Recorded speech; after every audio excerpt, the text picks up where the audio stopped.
Global skill development mission में आपका स्वागत है। All right, so we've been having some fun with the rectangular selection tool. Hopefully you're getting comfortable with it. What about the elliptical selection tool? In other words, selecting ovals and circles. Usually I just call it the circular selection tool or something like that. So give me a second here. I'm actually going to go and open up a different project file. Give me a second. I'm going to close this guy out and I won't bother saving him. Inside your project files folder, you'll have a file called selections.psd. I got to tell you about this file. So I was digging around in my garage, actually, going through some old junk, and I found this bucket full of all these old rusty bolts and washers and all the junk that you see here. And I thought, well, this is some cool stuff.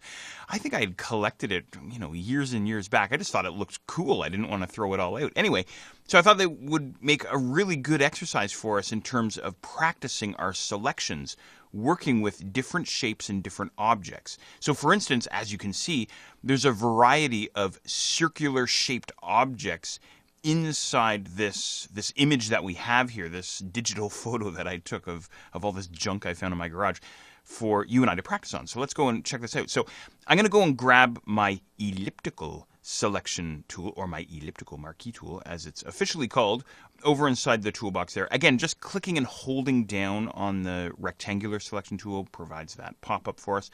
And I'm going to go after one of these two washers here. So give me a second here. I'm just going to zoom in on these guys.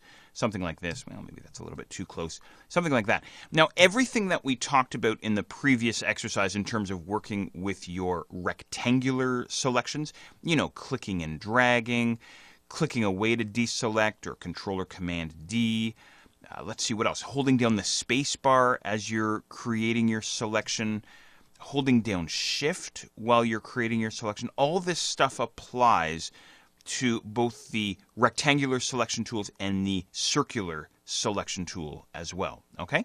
So creating circular selections or oval selections is a little more tricky, though, because let's say, for example, I want to select this washer here. Maybe I want to use him in some kind of a project. Where am I going to start my selection? I'm guessing somewhere up here, because when I click and drag down, notice that the marching ants, the marching ants that comprise my circular selection there, kind of move around or adjust on screen. So I find actually creating circular selections or oval selections is a little tougher than creating, rectangles and squares, okay?